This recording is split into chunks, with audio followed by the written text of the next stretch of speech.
y genera comunidad en contraposición a una comunicación solo de datos y sin comunidad. Al ser una forma de conocimiento, la percepción simbólica percibe lo duradero y busca otorgarle permanencia. En el vacío simbólico, en cambio, se pierden aquellas imágenes y metáforas generadoras de sentido y fundadoras de comunidad que dan estabilidad a la vida, como propone Byung-Chul Han en estos días. Arraigados profundamente en nuestra realidad local y regional, nos animamos a convocar por tercera vez a todos los que comparten con nosotros estas preocupaciones sin fronteras geográficas ni disciplinares y renovamos con ellos nuestra vocación de búsqueda de excelencia en lo académico y cercanía con las necesidades de la comunidad a la que nos debemos. Muchas gracias.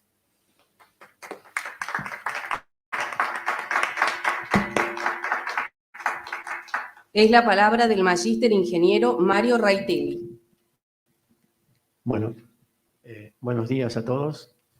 Señor decano de la Facultad de Ciencias Exactas y Tecnología, miembros del Consejo Directivo de las Autoridades, señor director del Instituto de Investigación en Luz, Ambiente y Visión, profesores, alumnos, señoras y señores. Cuando hace aproximadamente 10 meses, Raúl me comunicó que habían decidido continuar con la organización del III Simposio, mi primera reacción fue responderle que me parecía demasiado arriesgado para un momento en el que en el mundo ya se vivía un estado de total incertidumbre, nadie sabía lo que pasaba. Afortunadamente no se lo dije, me tomé unos días para responderle y hoy la verdad que estoy muy complacido de haberlo hecho porque creo que no haber continuado con esa decisión hubiese significado claudicar. Y yo creo, estoy convencido de que la peor derrota es cuando uno decide no seguir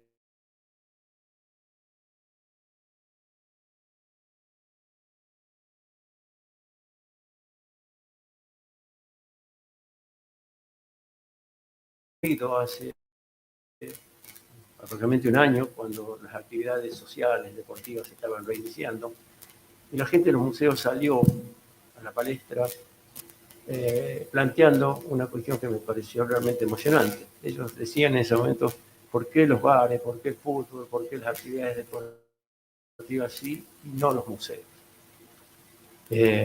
Así que bueno, yo creo que este simposio va a tener un eco de los disertantes por la calidad de los trabajos que se han presentado. Tuve la oportunidad de realizar algunos y la verdad que son muy buenos. Así que bueno, a los participantes, a los organizadores, quiero expresarles mis felicitaciones por el brillante trabajo que han hecho y desearles el mejor de sus éxitos para estos 3 días que no tengo duda van a ser muy fructíferos en la discusión de esta muy atrapante, interesante temática que es la problemática de los museos. Así que bueno, les doy la bienvenida y les deseo el mejor de los éxitos a todos los participantes.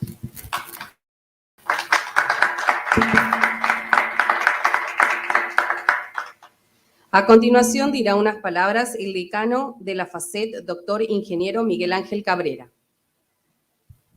Bueno, hola, buenos días. Muchas gracias a los presentes y a los que nos están observando a través de los medios virtuales. Primero quisiera felicitar al doctor Raúl Ahmad por esta iniciativa y de todo el grupo de personas que han hecho posible. Como dijo Mario, hace un año cuando Raúl nos habló, casi pensamos que estaba loco, pero el mundo, las cosas no se hacen sin los locos, y esa es la idea. Los locos creativos son los que impulsan el mundo. Dicho esto, felicito al Departamento de Iluminación, Luz y Visión, al Instituto de Investigación en Luz, Ambiente y Visión. Felicito a todos los colegas que han participado y participan en la organización. Y la importancia de los museos, justamente coincido con las palabras de Raúl, coinciden en preservar la memoria, y la luz juega un rol importante. Los que hemos tenido oportunidades de viajar un poco y ver las naciones industrializadas, hacen de sus museos una extensión áulica y es real. Parten desde el primario, secundario y universidad con visitas guiadas que tienen la importancia de la currícula, están insertas en la currícula de los estudiantes desde el primario. Eso genera conciencia, genera una visión diferente de sociedad, una visión integradora. Si no tenemos noción de nuestro pasado, menos podemos tener nuestro futuro. Así que, y la luz, ese componente tan importante que este departamento o instituto investiga, no solo desde el objeto que emite, sino desde la percepción sensorial, que es lo más importante. Sin percepción no habría objeto. El objeto no tendría sentido sin la percepción humana. Así que, en este medio que le podríamos llamar híbrido, porque va a ser parte presencial, parte virtual, y desearle todo el éxito posible. Muchas gracias.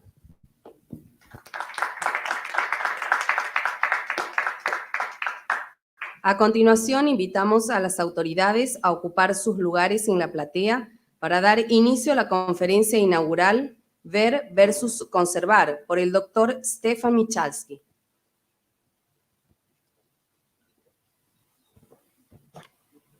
Stefan Michalski fue científico de conservación senior en el Instituto Canadiense de Conservación. Durante 40 años ha realizado investigaciones y asesoramientos en conservación para museos, galerías y archivos, particularmente en los temas relacionados a la iluminación y climatización. En 1987, para la conferencia Iluminación en museos, galerías y casas históricas, Stefan proporcionó una revisión crítica de la literatura sobre los daños causados por radiación UV y luz. En 1989 desarrolló una herramienta para el cálculo del daño por luz y 20 años después, el calculador del daño por luz del Instituto Canadiense de Conservación. En 1990 propuso los lineamientos para la exposición a la iluminación basadas en los requerimientos del objeto, la expectativa de vida esperada y su vulnerabilidad.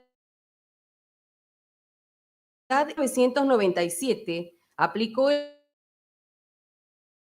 modelo de rendimiento visual de la CIE a la tarea del visitante del museo y demostró que la selección de Thomson de 50 lux como punto de referencia podía derivarse explícitamente para una tarea de dificultad moderada en un objeto de reflectividad moderada, contraste y detalle moderado, pero solo para un observador joven. Por lo que propuso lineamientos para regular la iluminación en espectadores mayores, objetos más oscuros y contrastes más suaves. Es el autor de las publicaciones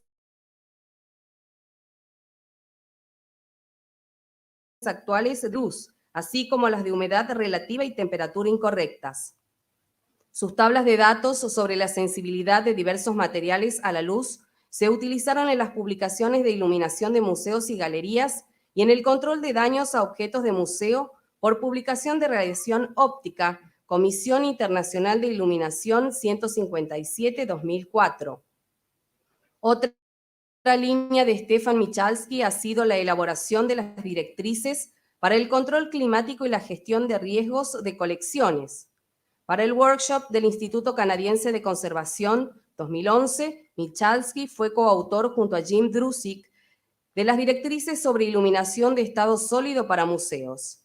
En el 2014, el Departamento de Energía de Estados Unidos encuestó a 979 museos que habían empleado estos lineamientos y analizaron su experiencia con la iluminación LED. Una versión revisada de estas directrices se encuentran en prensa publicada por el Instituto Canadiense de Conservación, Boletín Técnico, Iluminación LED en Museos y Galerías de Arte. Con ustedes, el conferencista.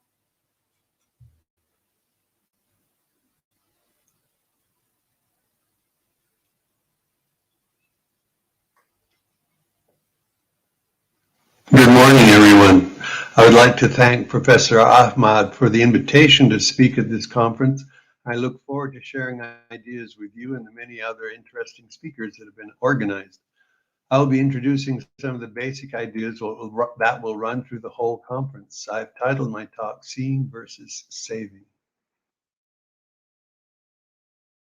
There are 5 components to the issues I will be discussing: the viewer, the space, the objects,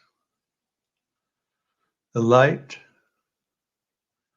but there's also the future viewers who are part of the preservation space that we have to consider.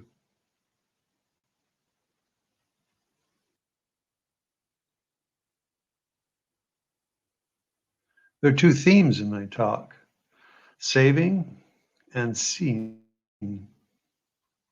I'll be focused on saving in the beginning of this talk. So, are we concerned if this object by Oppenheim fades to a gray color? Are we concerned if it is so damaged by light and ultraviolet that it is no longer useful for display and goes into storage? There's been a long history of awareness of this issue.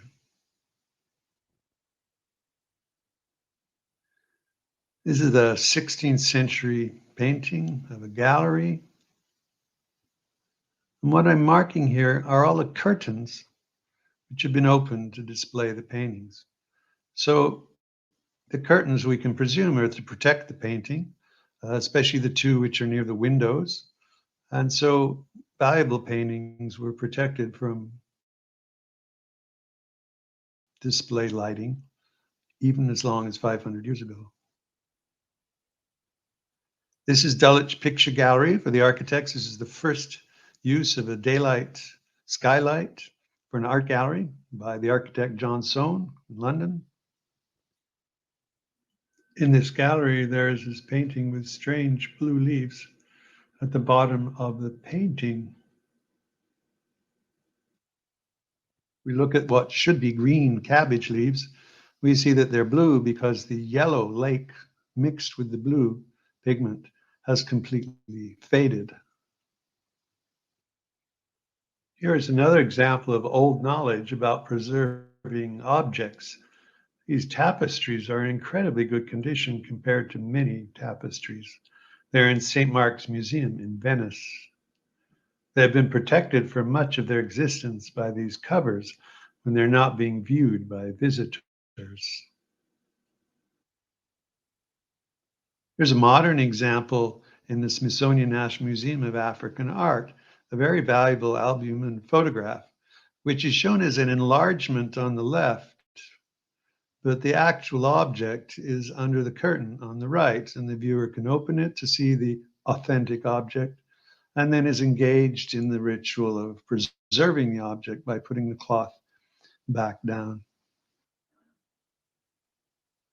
This is the Archaeological Museum in Istanbul with a straightforward control.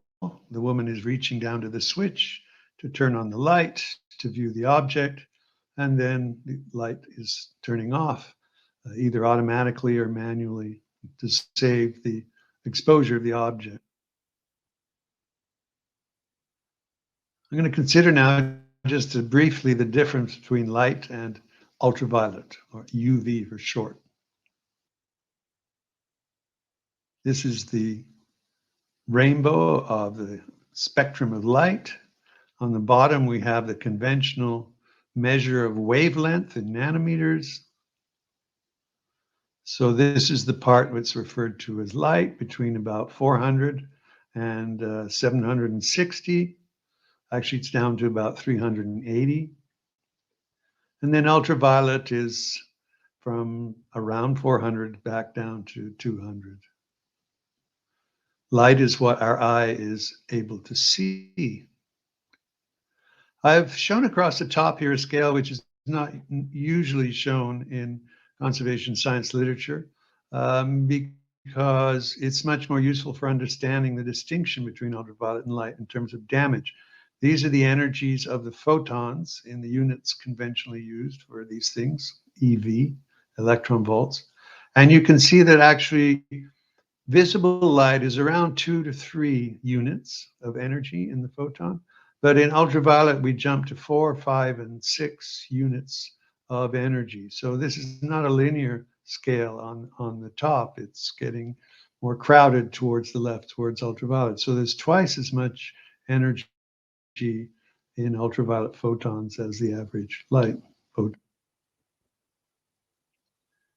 Let's consider damage caused by ultraviolet briefly.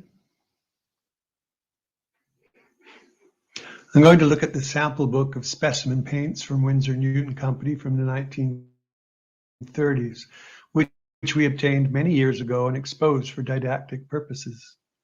This is a section which was exposed to ultraviolet. In other words, it was not protected by an ultraviolet filter. Above is the section that was not protected by an ultraviolet filter, and below was protected by ultraviolet filters. The light that was used here is micrographs of these surfaces, and you can see that the lower photograph, which was not damaged by ultraviolet, shows a smooth oil medium, and above is the bumpy damaged surface of the oil medium, which then scatters the light and gives what is called in English a chalky appearance. So a whitish appearance, which is not a white pigment, but simply scattering of the light.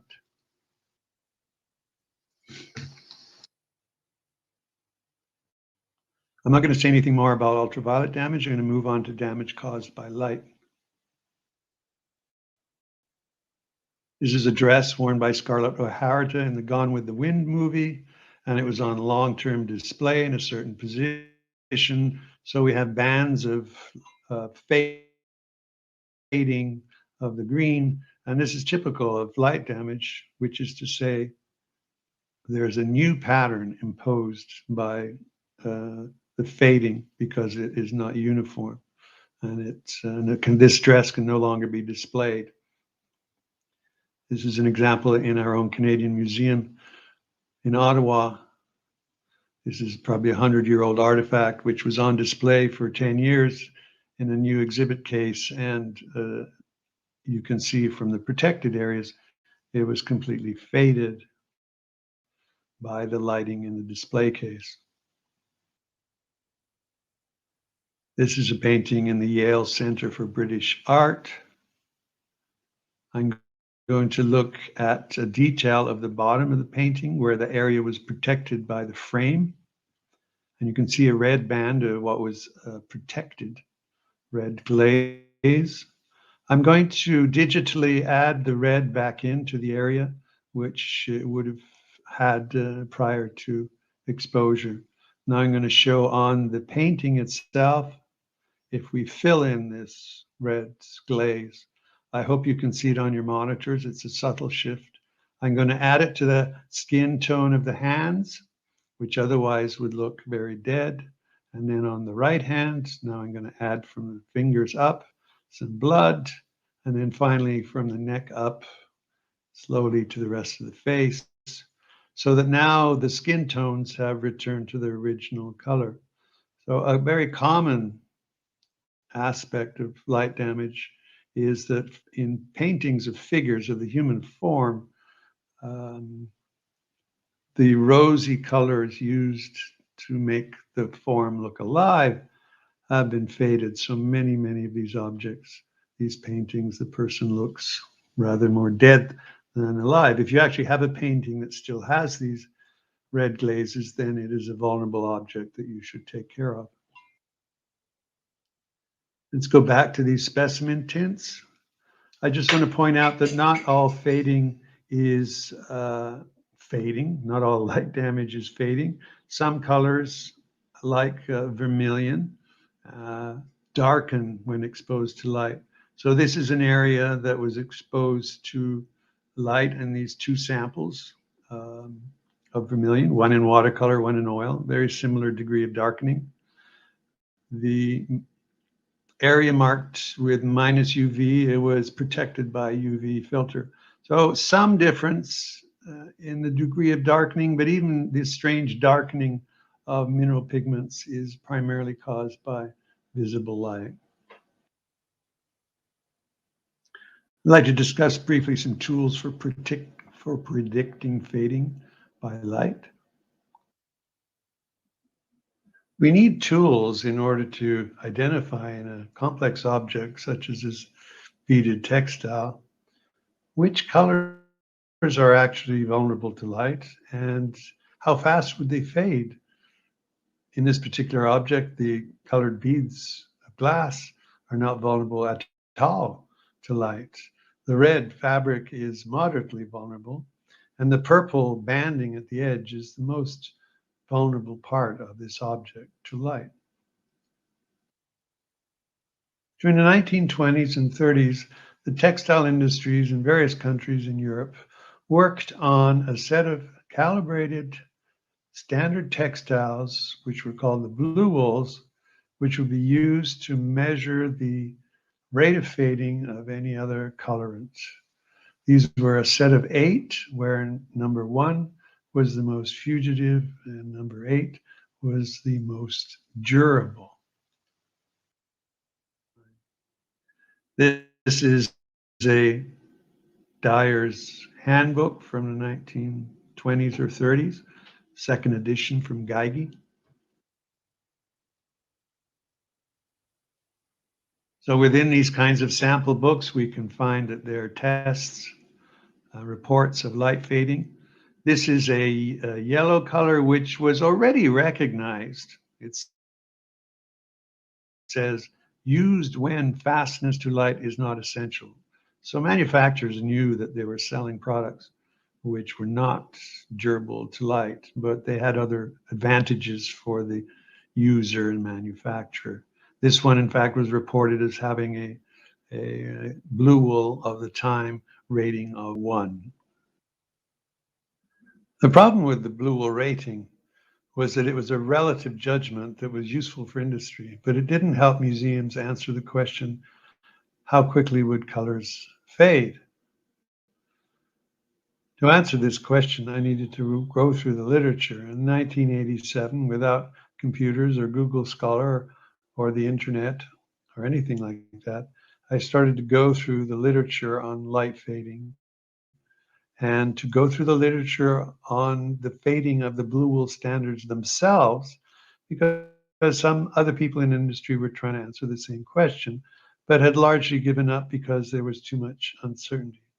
I decided that despite the uncertainty, it would still be useful for museums to have a rough idea of what a colorant that we knew was behaving like a blue wool 1 or a blue wool 4, how fast would it fade in the museum? So in 1987, I published a review with a lot of references and graphs and diagrams, which I don't think really influenced the users because it was too complicated and we had to find something that would make it accessible and useful. In terms of a tool, the first thing we developed was this plastic slide rule. This was back in the days before calculators or computers or so on. And it had little windows which had a sliding grayscale behind them, which showed different degrees of fading for the blue wools for different settings of lux and time. These sold out very quickly in the late 80s. 20 years later, we developed the light damage calculator, which is a web page tool. This is the opening page of the light damage calculator. The first entry is you select a colorant from a list of colorants. You enter the prior fade, that is an estimate of how much of the original colorant you think has already been lost, because people said to us, look, we want to be able to predict fading for colors which are partly level that's planned for the future, the hours per day that's planned for the future, and whether or not there's flash and what kinds of flash. Now, we didn't add flash because we thought flash was important. Quite the opposite. We added flash because people are always worrying about flash. The number of signs in museums saying don't use flash because it's going to damage the materials was getting out of hand. So what this allows the person to do is to find out, in fact, that compared to the standard museum constant light level, flash is more or less irrelevant. But anyway, you can enter how many flashes a day, up to 1,000 a day of tourists flashing their cameras. and then days per year, and finally the total number of years. So this would be the output of the web page. You first get a square of color with the original guess or estimate of the color. Then this is the current color given the user's estimate of, well, I think there's 80% or 90% of what was the original color. The important part then is this is the future given all of the entries. If there is UV filtration, and this is the prediction if there is no UV filtration. So you can see for these particular settings, the Carmen Lake is mostly gone. The calculator also gives the total megalux hours on the bottom for these entries that you have put in.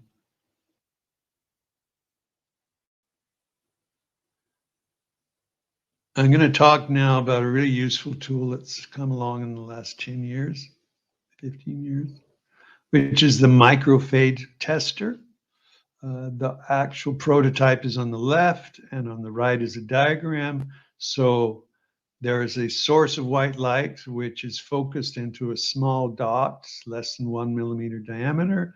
And then there's a spectrophotometer, which is looking at the light. So for example, if it's a blue textile that's being faded or blue paint, then the spectrophotometer is measuring how much blue is left as it's being faded by the very bright white light.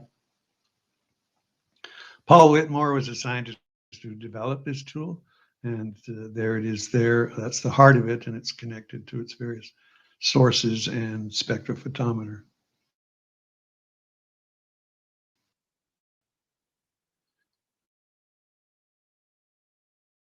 Many in CCI working on the first prototype of the Canadian flag. It was developed in 1967. So an important artifact for Canadians, of course, and fortunately, very simple in terms of colors, red and white. So it's straightforward to predict how much the object as a whole will fade. It's a matter of measuring the red, which unfortunately is not terrifically strong. Jim Druzik at the Getty Conservation Institute is probably the most experienced person who's studied the most variations in the design of the Microphage Tester. He retired a couple of years ago. Here he is in his lab with Vincent Beltran. I'm going to show how they would apply the Microphage Tester to a work they did on colors, pastels, known to be used by the artist Georgia O'Keeffe. This is published work by Jim. We're going to have time along the bottom axis, amount of fading expressed as delta E in the vertical axis. We're going to be looking at the blue wools again. So the first thing somebody does with the Microphage Tester is to do blue wool number 1, number 2, number 3. So those are the reference points. And then this is the blue pastel, which was suspected to be fugitive from the Georgia O'Keeffe collection. And indeed, it's close to blue wool number 1 in its behavior. It's never exact, but one can now say that this blue pastel is behaving and has the sensitivity or the vulnerability of a blue wool number 1. Reciprocity. What do we mean by this? It's a term from photography, and in terms of predicting light fading, it means if we make a test at 1,000 times brighter light than in the museum, and it lasts 1 hour, does that mean the amount of fading is the same as 1,000 hours in the museum? So can we just use simple arithmetic? If we make a test 1,000,000 times brighter, can we then extrapolate and say it takes 1,000,000 times longer in the museum.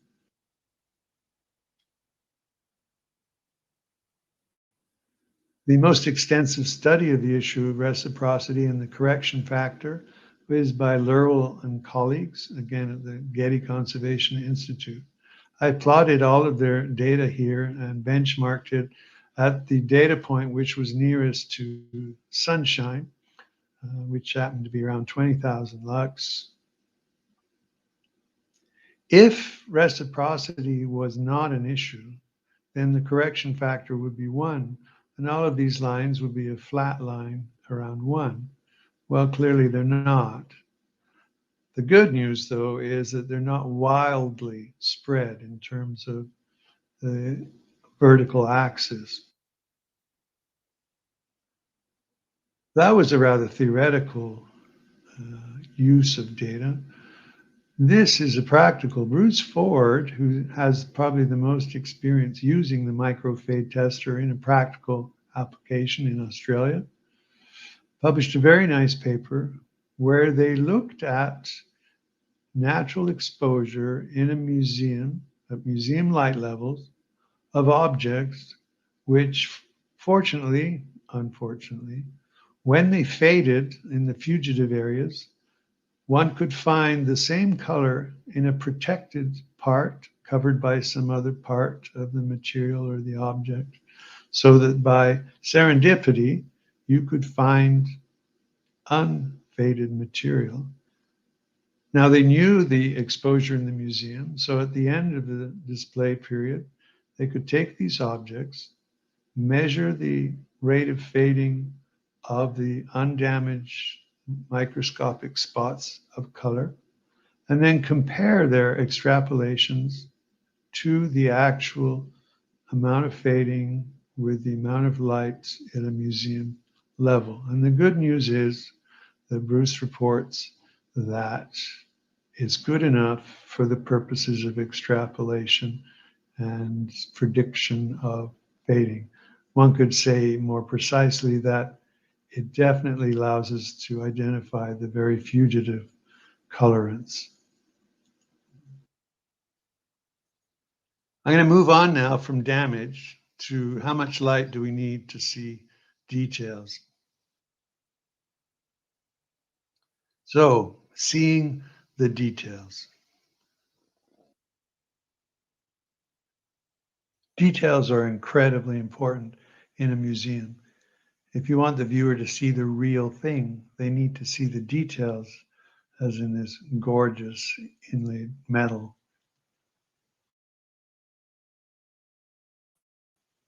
In this Chinese scroll, can the viewer see what kind of paper it is? Can the viewer see that it's real, not just a photocopy?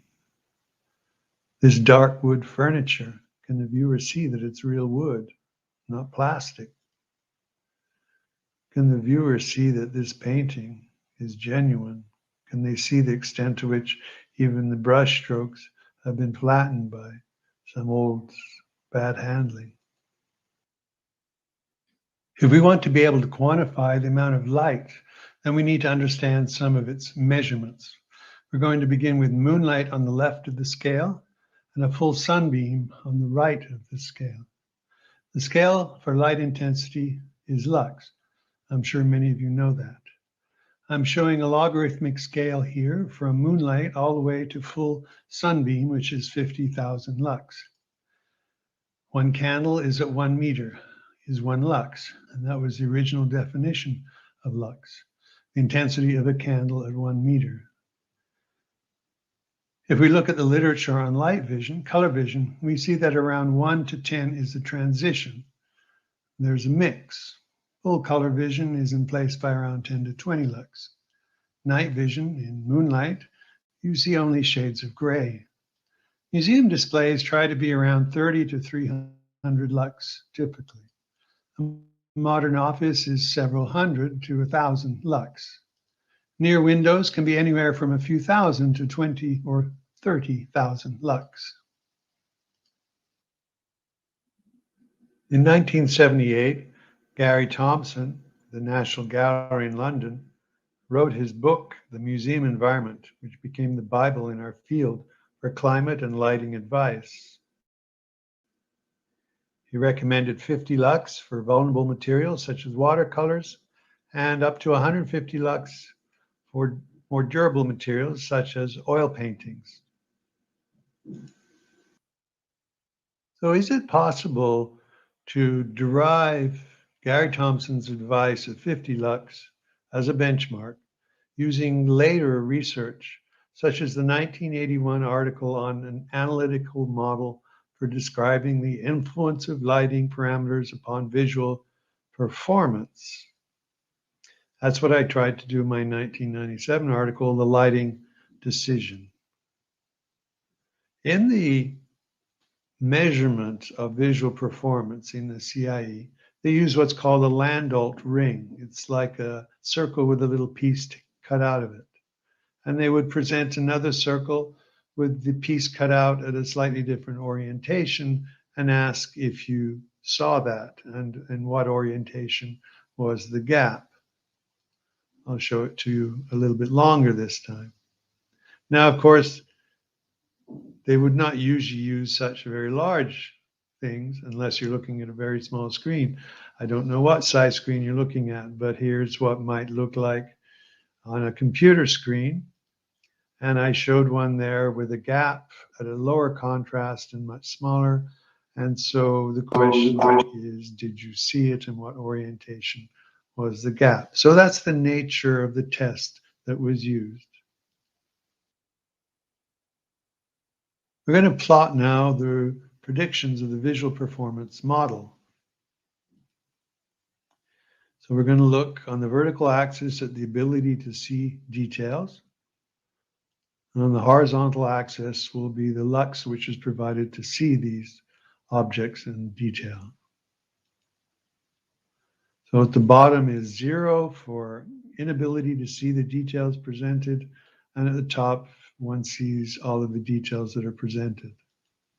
Now let's consider the model for a 25-year-old viewer and a difficulty of 30 and a contrast of 0.5. Don't worry about exact meaning of these numbers.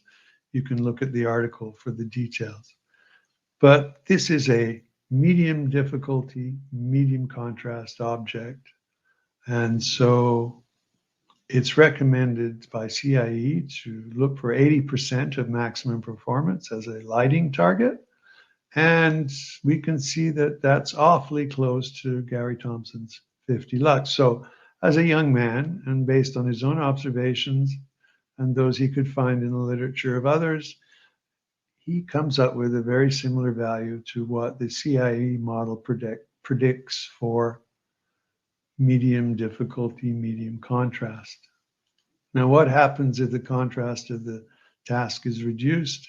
Well, everything moves to the right. And if the difficulty is increased, everything moves to the right. And each one of these changes in the situation for the 25-year-old means that they would really need 4 times 50 lux in order to see reasonably well those tasks. What about a 65-year-old? Well, for the average medium difficulty and medium contrast, his performance or her performance has moved quite far to the right. In fact, it's now requiring 10 times the light for the 65-year-old to see details at the same level of difficulty and contrast as the 25-year-old sees at 50 lux. So we developed some guidelines based on this kind of work. So if we start with a benchmark value, there's reasonable visibility for a young viewer at 50 lux. If you have dark surfaces, such as dark wood, you may have to increase by a factor of 3. If you have low contrast details, such as the details of this paper, is it wove? Is it linen? Is it cotton? That would need at least times 3. For very fine details or complex time-limited tasks, you would need times 3. And for older viewers, the next person in line waiting to look at the Van Gogh, they need times 3. And if you combine these factors, you combine the multiplications, 3 times 3 times 3. I'm not saying you must do this. I'm saying that museums need to understand when an old person looking at an object at 50 lux says, I can't see it very well, they're actually telling the truth.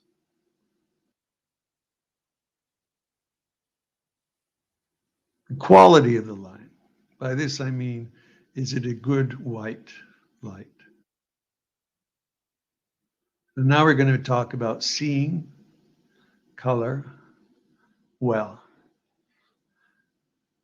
Is the light so bizarre that it makes the fur look orange? I'm exaggerating a little bit, of course. Does it make the fur look green? How do we make sure that the light makes the fur look like it's supposed to look? Here's 3 different lamps. One's a LED, one is an incandescent, and one is a compact fluorescent lamp.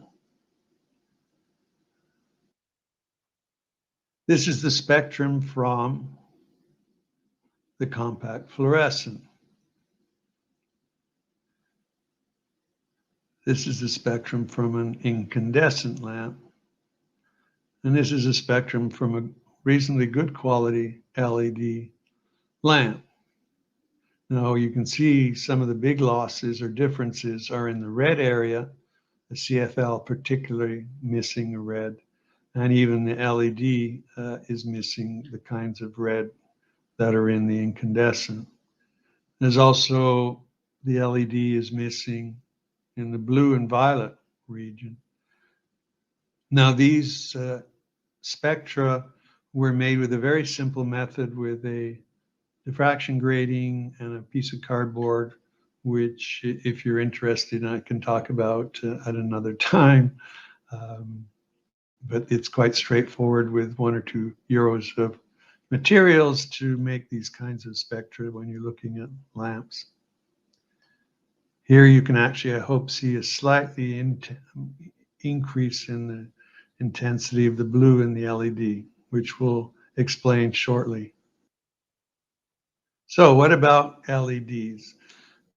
Here's a typical MR16 lamp, and the yellow areas are the LEDs. Some lamps just have one big one now, and many lamps use a cluster of smaller ones. This is how an LED works.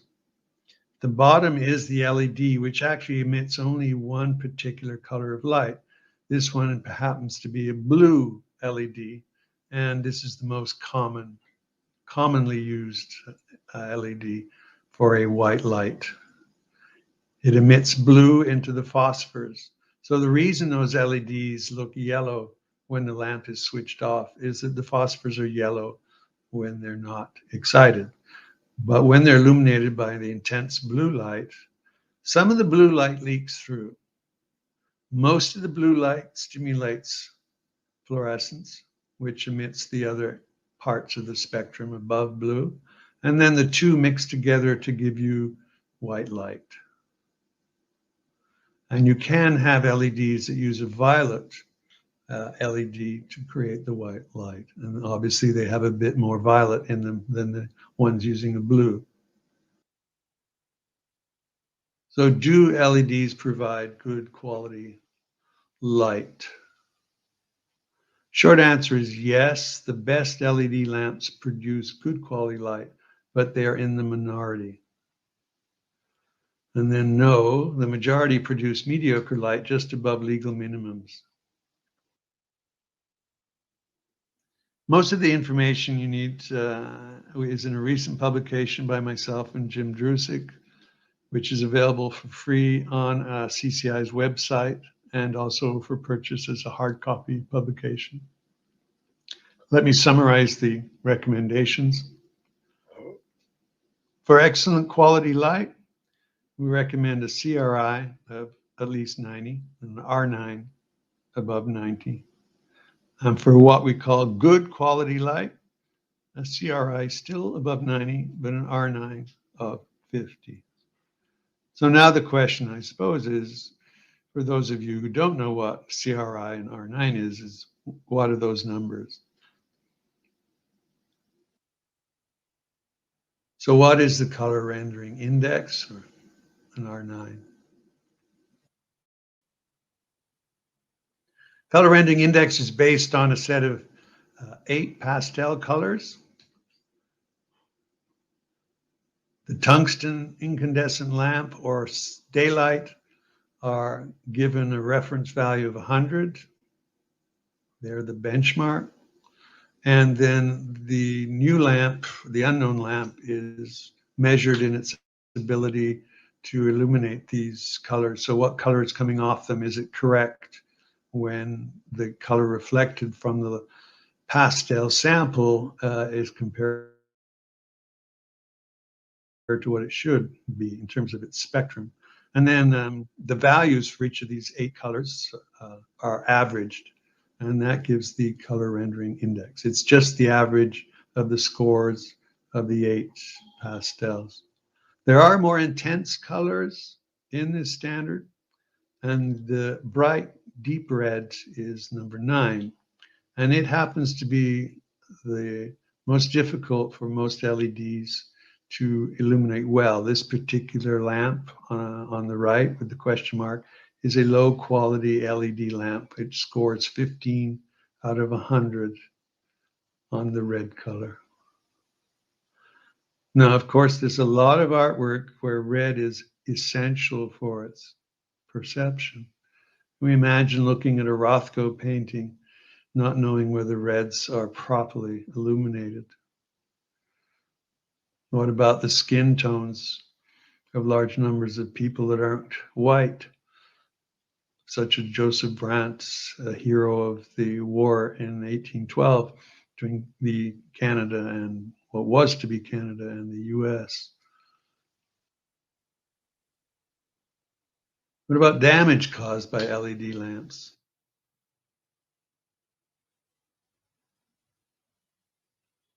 There was a scandalous newspaper reports came out a few years ago claiming that the Van Goghs in a museum in Europe were rapidly being damaged by the new LED lamps. The calculation of damage from different light sources requires integration of various graphs, such as the ones shown here. The process of doing this has been explained in more detail in the technical bulletin I mentioned earlier, which is available for free on our site. What I want to do here is to present some summary data.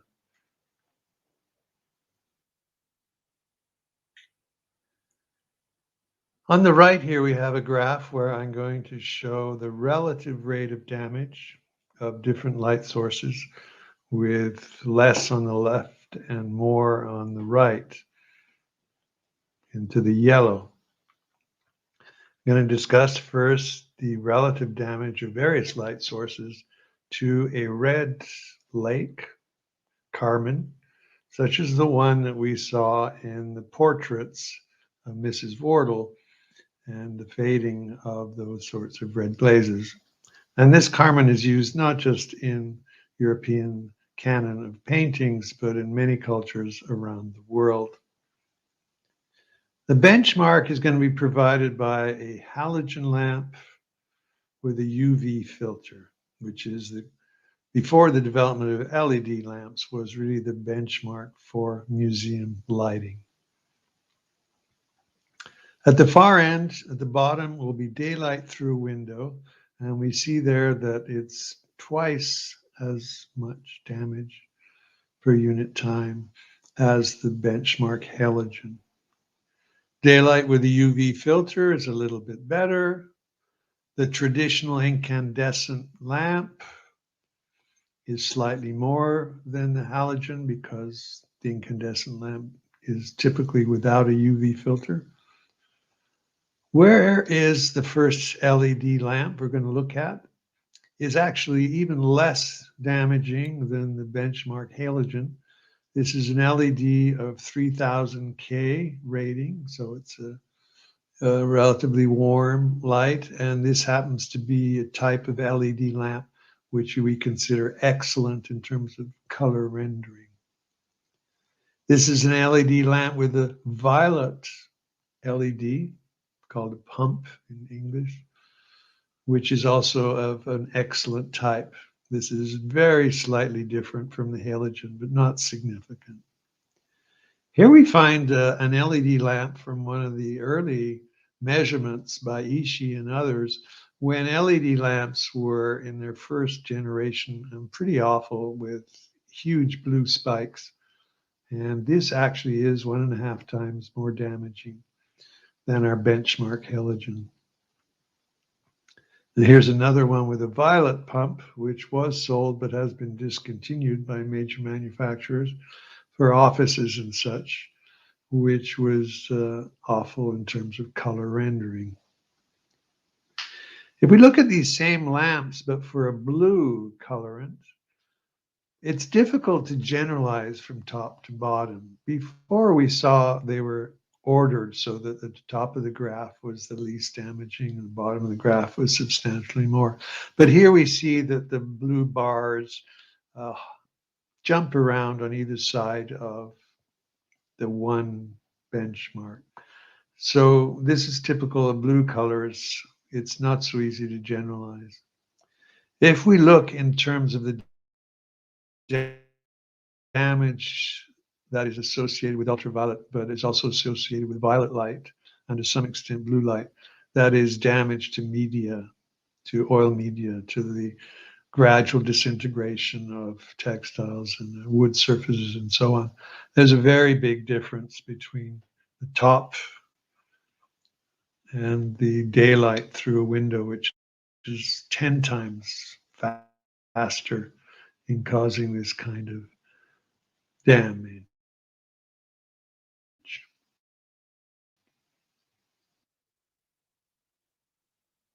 So do LED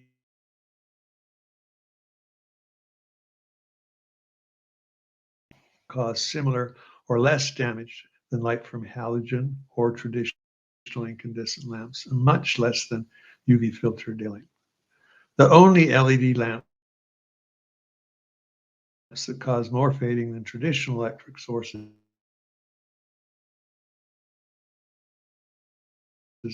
are lamps with extreme generation of LED lamps that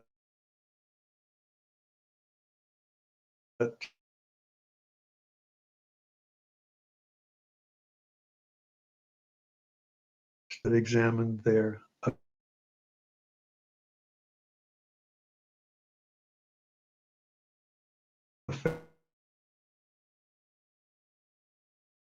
effects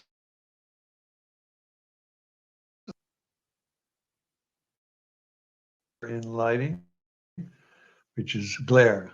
That is, and we consider it something that is basic and nobody would do again, but it's remarkable how many large, expensive projects continue to make the same kinds of mistakes.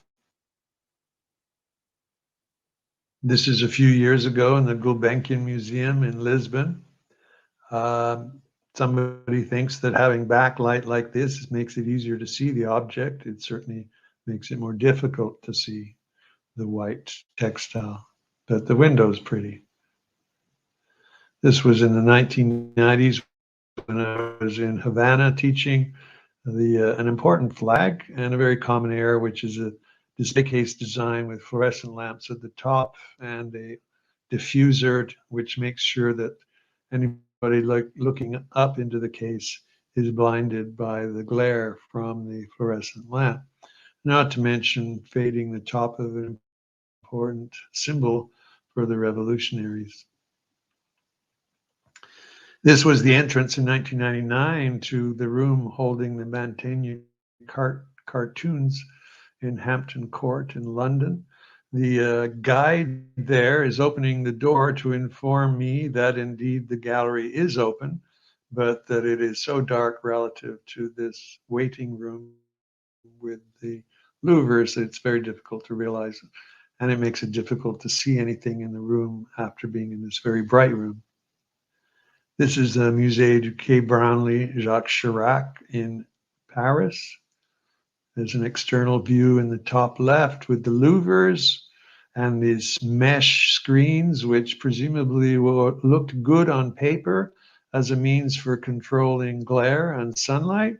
But if you see what you're trying to see inside these cases, all you see is reflections of the windows. So it's a combination of poorly oriented display cases. If you try and look out through those grids and screens, it's very disorienting for the eye. This is a rather more successful application with new material that's available so that architects get what they refer to as the connection to the outside, but at the same time as reducing the amount of light when the space requires it. So there are solar screens available now in the last 10, 15 years, which can be 1% and 5% transmitting of light, and they allow the viewer to see outside the landscape, but at the same time, they very much reduce the entrance of daylight. And because they're on rollers, they can be moved up when the type of artifact is not light sensitive. Snoots are an important and old and still useful accessory for successful reduction of glare from lamps in the ceiling.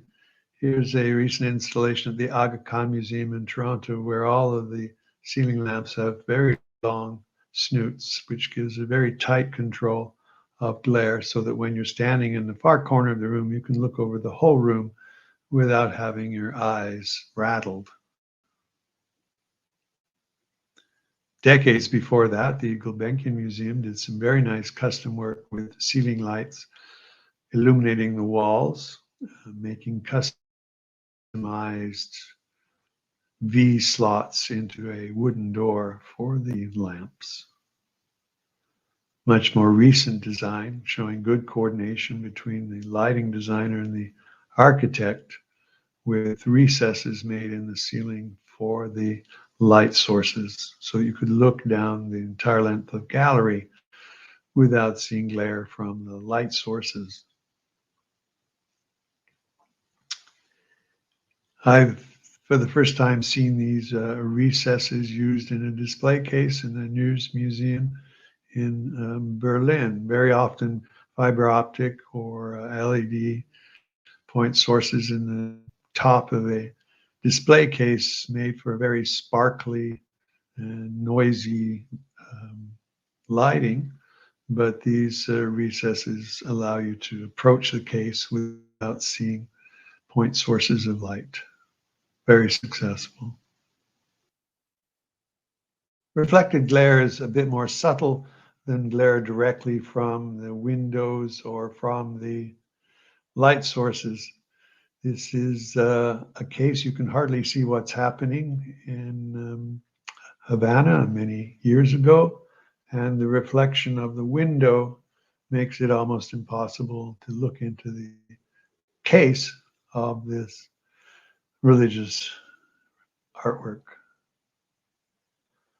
Much more recently, in the newly restored, renovated Museum of Modern Art in New York, this is a painting with an expensive piece of non-reflecting glass over it.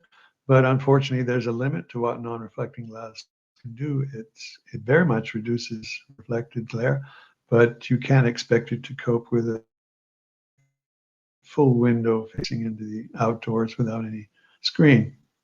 Unfortunate. If, on the other hand, the window problem is avoided, but there's a lot of light being thrown onto the viewer, then it's inevitable that the viewer sees a reflection of himself in this glass, even though it's non-reflecting. You do have to be a bit more careful about so much fill light onto the viewer.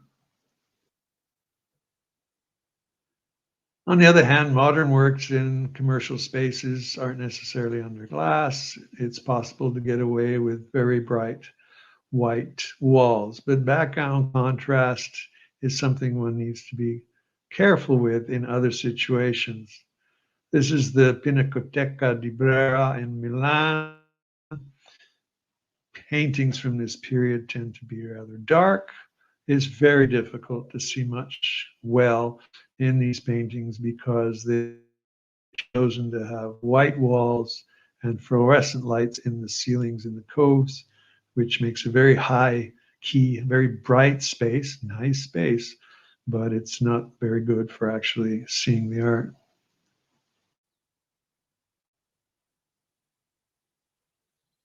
This is another pet peeve of mine, which I will end this talk on, which is two kinds of light beam. On the left, we have a light beam with a soft edge, and on the right is a rectangle square of white light. Now, the eye has a tendency to interpret a beam of light like that as actually a beam of light, which has got a tapered or soft edge, so it's like a spotlight. If you have a very sharply defined rectangle on the wall, your eye tends to interpret it either as a window into another space or as a TV screen or some kind of luminescent surface, which is distinct from the wall surface. There are some galleries now which like to illuminate paintings with a very sharply defined square of light. And for me, the result is something that looks like a computer screen. It's not the authentic artwork anymore. Do we really think that the Bonnards here need to be exaggerated in their luminosity? Can the person really understand the actual luminosity of the painting the way it was intended? There does seem to be an acceptance of the wall, but even so, those ones on the gray wall are still illuminated with squares. The same with the Edward Hopper exhibit in Rome recently. And Edward Hopper was obsessed with getting the sense of luminosity in his paintings. And it seems to me wrong to artificially exaggerate the luminosity by using a square of light. And they end up, for me, looking like something that's a TV screen and not a painting. For me, the National Gallery's presentation of overall light from a skylight in this case, not necessarily it's electric lights in the evening, on a gray wall allows the viewer to actually see the painting as a painting. So the conclusions.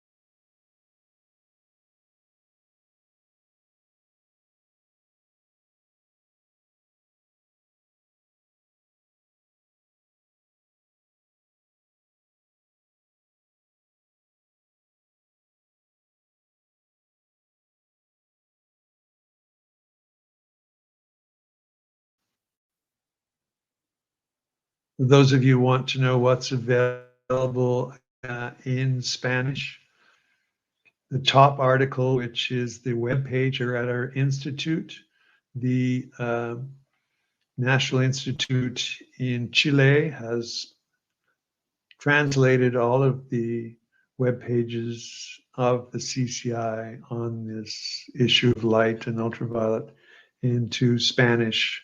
And this is their URL for that publication. So much of what I spoke about is there. The parts I spoke about LED lights are in the technical bulletin by Jim Druzik and myself, and is available free in English and French on our website. And third is the light damage calculator. I hope you go and interact with it. It's not in Spanish, but I think it's relatively straightforward to understand and use it in either English or French. Thank you very much for your attention.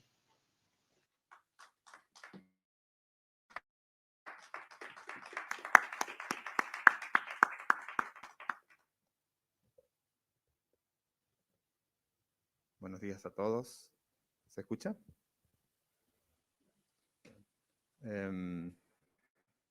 Muchas gracias a todos los que se han conectado. Welcome for Stefan. I know you are there, and we are looking forward for the questions of our public, and we'll pass them on to you so you can answer them. Is that right for you, Stefan? Yes, I'm here. Just turning my video back on. Okay, thanks. Well, we are collecting some questions from the public here in the room and also on the internet. And the first one I got here is related to the difference of lighting for young and adult people. What would be the compromise situations between increasing lighting for adult people and to take care of the integrity of the object which is exposed, especially the most sensitive ones. Did you get that?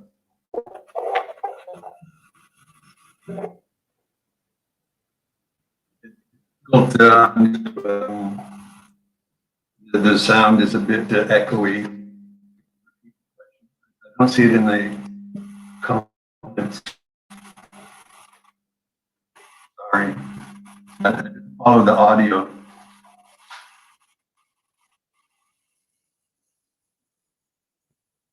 Can you hear me? Yes. We can. Do you prefer we send it in writing and the chat of the Zoom session?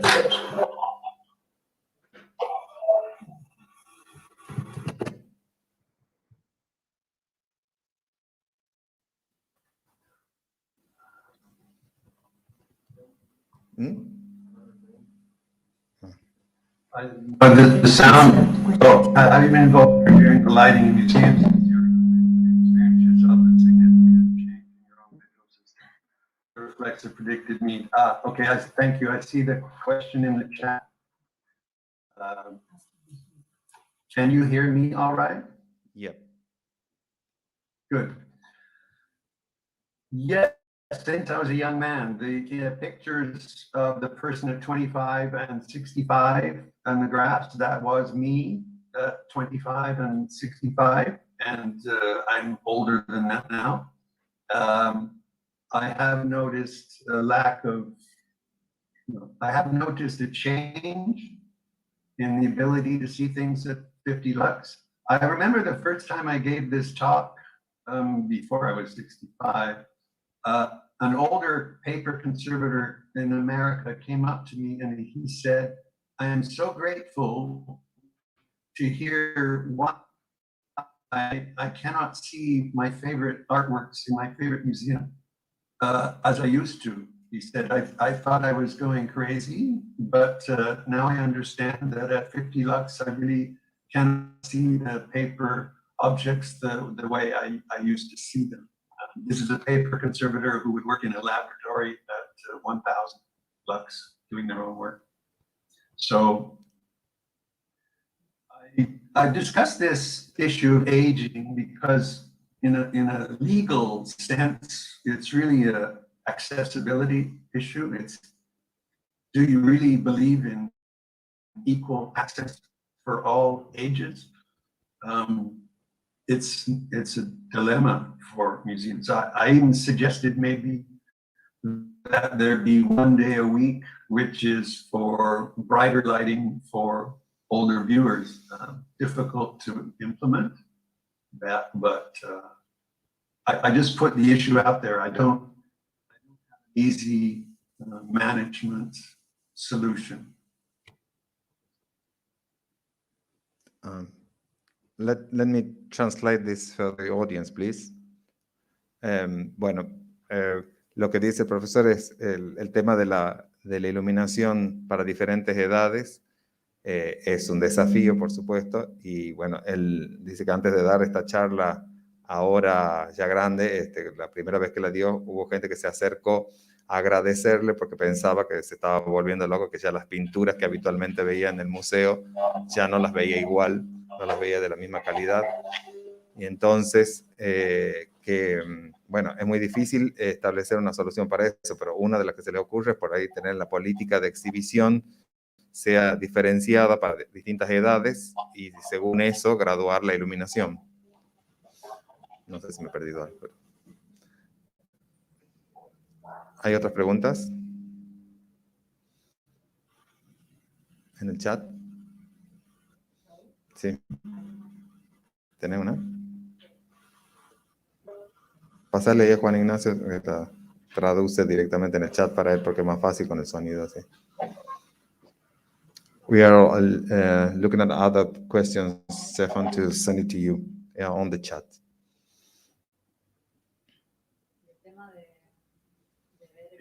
Can you put the questions into the chat, please? Because it's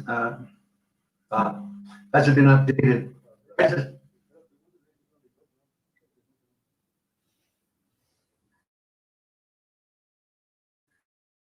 So do you know if the Museum Environment book has been updated? There is a second edition, but I think it's 1987. So it's now over 30, almost 40 years old, the most recent edition. La pregunta era sobre el libro de Thompson, de El ambiente de los museos, si había una versión más nueva, y él dice que lo mismo, creo que la más nueva tiene, bueno, ya varios años, ¿no? Como 40.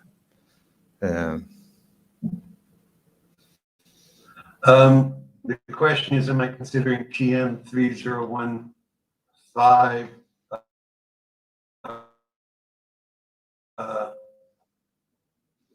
I'm not familiar with the television quality standards, which I noticed were more common in the light manufacturers literature in Latin American websites.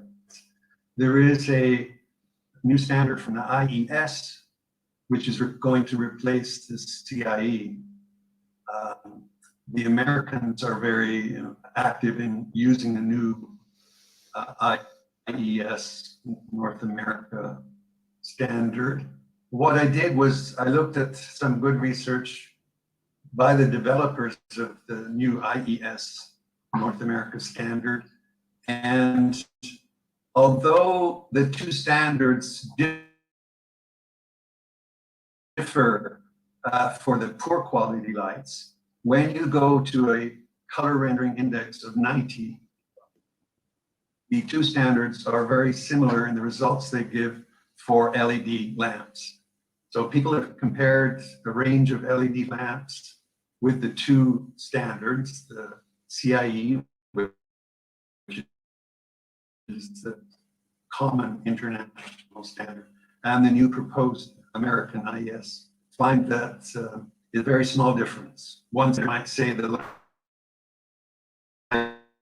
in the range of good and excellent, the new standard will have the same numbers. So I'm happy that above 90, very good R9 will be, I can just change the numbers. Well, R9 will drop, but the CRI will be very similar numbers in the two systems.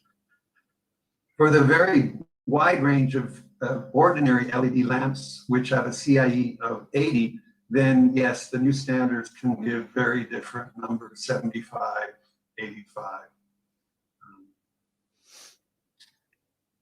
Okay, hold on a second, please, so I'll translate that in Spanish.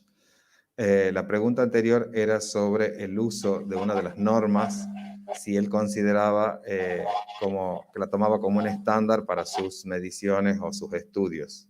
Es una de las normas esa que se llama TM 3015. Básicamente, resumiendo lo que él dijo, es que considera que las diferencias más importantes entre la producción de esas normas que se han hecho, algunas en la Comisión Internacional de Iluminación y otras en la Sociedad de Ingenieros Luminotécnicos, digamos, de Estados Unidos, difieren sobre todo en las lámparas de mala calidad, pero no en las de buena calidad, las que superan el 90% de reproducción cromática. Es decir, que los números de discusiones que hay entre dos normas diferentes no es tan grande si las lámparas son de buena calidad. Ahora, si están por debajo de 80% de reproducción cromática, ya hay variaciones importantes en los números que proporcionan esas dos normas diferentes. Okay, so we can go with the next one. Professor Ahmad, can I just add to that? In the technical bulletin on LED lamps, I discuss explicitly the relationship of the new IES standard to the CIE standard.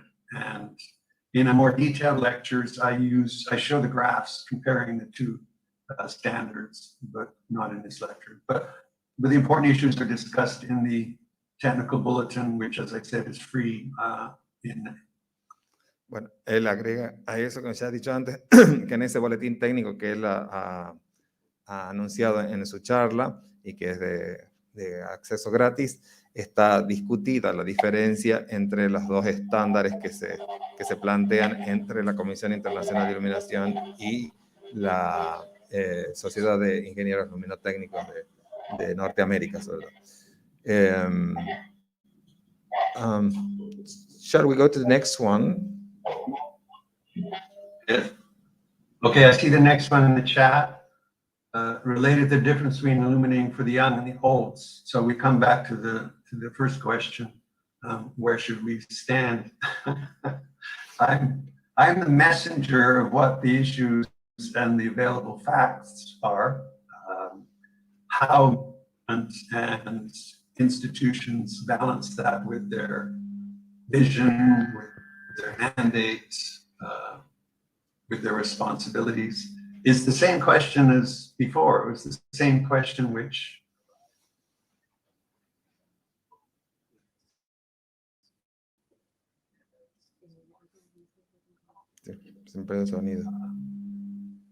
what I would suggest as well is maybe two lighting systems.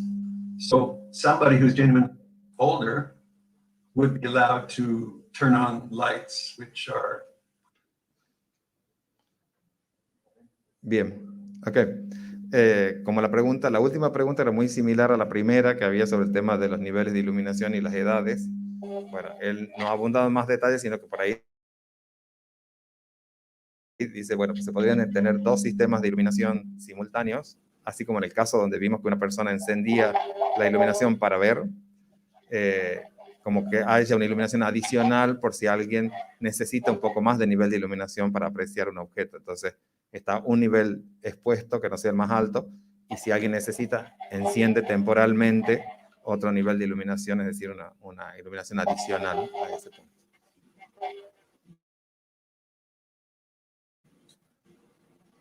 Una pregunta, Mercedes. Okay, I'm going to go to the next. Yes. What is your opinion related to the use of white tuning light sources in museum exhibitions? So for those of you listening who are not sure what this means, there are LED lamps which allow you to adjust the color temperature. Is it a warm light or a cool light? Many of these are as smart lamps because they can be connected to your smartphone. The short answer is almost all horrible in color rendering. It's not technically possible at the moment to make a lamp which is good color rendering and can be adjusted for color temperature. If you can do it in a research lab with $10,000, but you cannot do it in a lamp and sell it for $50. So it has been applied, well advertised by marketing major manufacturers to, for example, the Mona Lisa the Mona Lisa with its new case and its new room and its new lighting, which improves the Mona Lisa.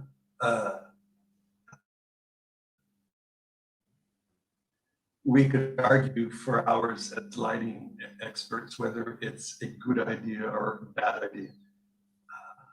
There's a separate question, assuming you have a choice of color temperature and assuming the color rendering index is excellent, is there color temperature? Again, I have a section in the technical bulletin discussing this. There has been a lot of recent research on the color temperature issue in the last 8 years. And more or less 3000 K is still a very good color temperature in a museum. The new research shows that up to 5000 can be a good idea for some objects. That's the big difference, is the new research shows this idea that you must stay near 3000 in a museum is not really correct. Thanks. Hola. Hola. Hola. Voila. ¿Te escucha? Thanks. Hold on a second, please.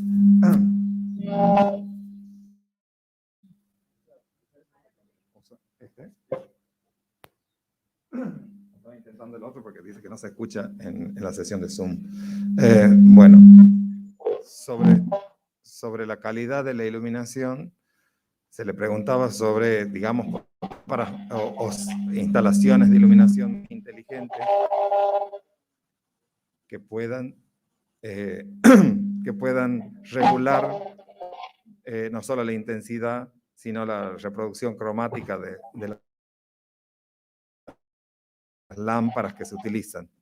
Y él dice, bueno, en laboratorio uno puede utilizar equipamiento muy caro que no es tan fácil de replicar luego en cualquier museo. Entonces uno puede regular muchos de los aspectos de la iluminación. Hoy en día técnicamente se puede hacer, pero eso es algo que al día de hoy todavía en términos de costo es bastante difícil.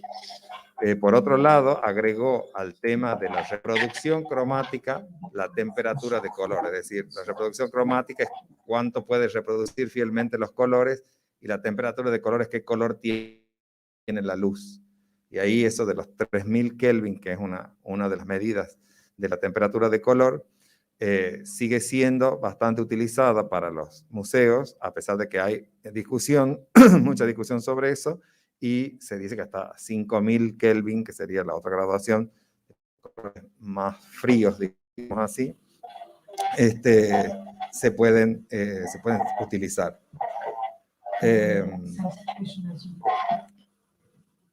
No sé si hay otra pregunta. ¿Hay otra pregunta? Sí. La tuya, perdón.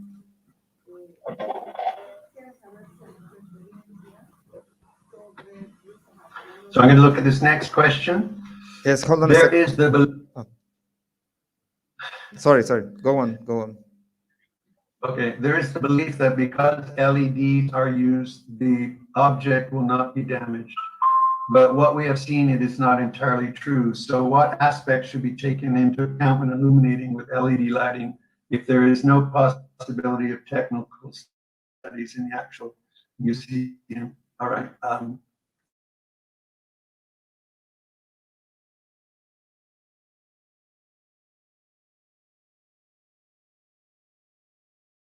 I've not changed the issue and the degree of damage. So an excellent quality and good quality LED is causing a similar kind of damage as the traditional halogen lamp. So the problem has not disappeared. The problem has not become worse.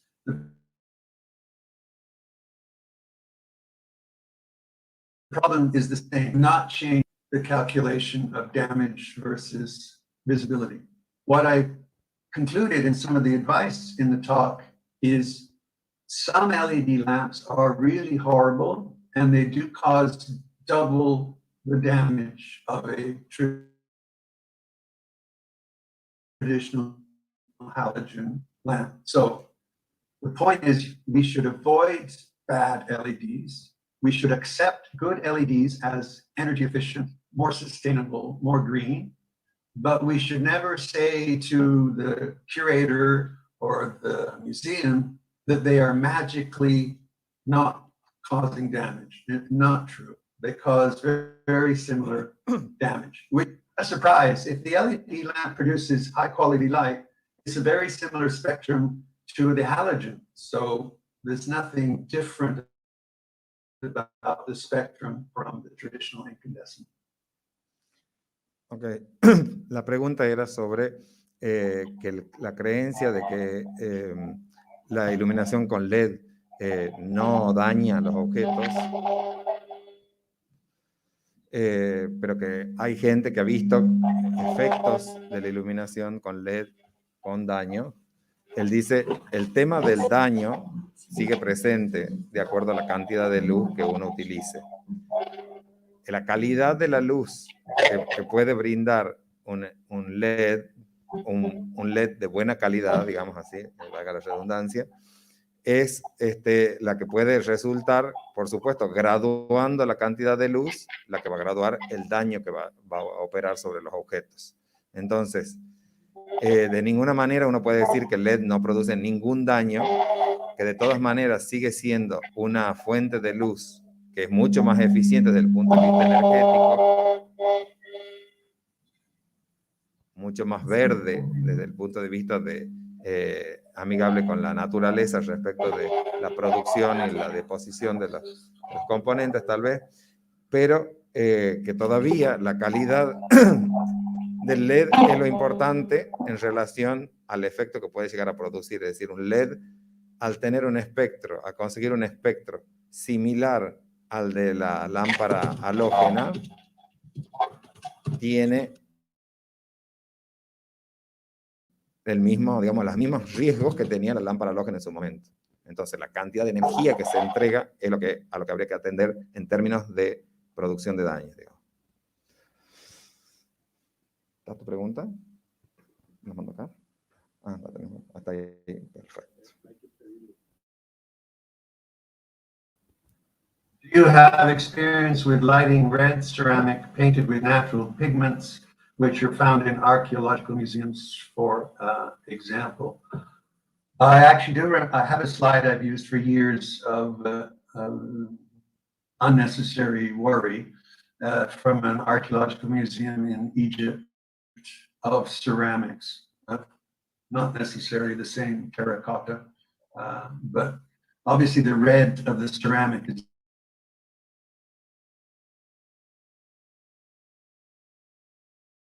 not like. If they are natural mineral pigments, if they are a glaze, which means if they are color which has been fired, heated in the production, then those colors are not sensitive to light. They will survive in sunshine for centuries in terms of fade. If somebody has painted them after the creation of the ceramic with a gum medium, and then it's the same as a watercolor. Some of them are, and they are not sensitive. But archaeological materials may be bark on a tree. We see that in artifacts. Those can be quite sensitive to light. So I would say, short answer, if the color is part of the created ceramic glaze, no problem. If the color is added afterwards with a paintbrush, maybe a problem. Bien, you need to know the pigment. Sorry. La pregunta era sobre los elementos de cerámica pintada con pigmentos naturales, si tenía experiencia con la iluminación de eso, o de las que se encuentran habitualmente en museos. La respuesta es que sí, que tenía, bueno, que habitualmente sus charlas tenían unas diapositivas sobre cerámicas pintadas, pero básicamente la diferencia es si en la se pintó y se horneó, por ejemplo. Se pintó y se horneó, o si... Carmen, ¿podés poner el micrófono? Carmen. Si se pintó, en la producción, si se pintó, luego se horneó, o si sobre todo si tiene algún esmaltado, entonces es mucho menos sensible a la luz. Ahora, si estaba producido la cerámica y luego fue pintada, tiene los riesgos a veces de una acuarela, dice él prácticamente, en términos de cómo se puede conservar o no respecto del daño por luz. Sí.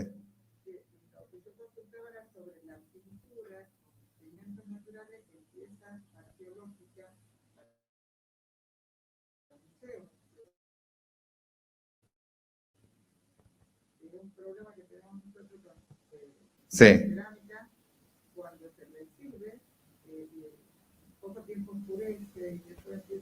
Por eso.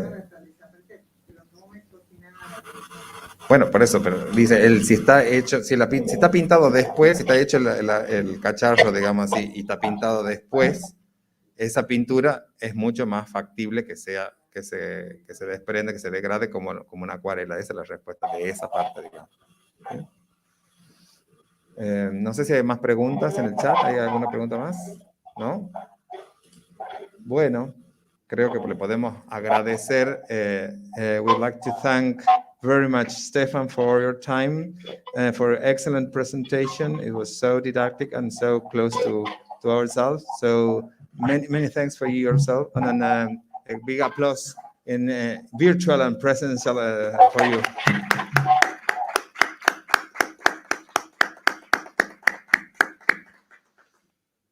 Bueno, a los que están acá presentes los invitamos a un coffee break afuera mientras esperamos las próximas presentaciones científicas. Thanks very much, Stefan. We are disconnecting right now for a coffee break.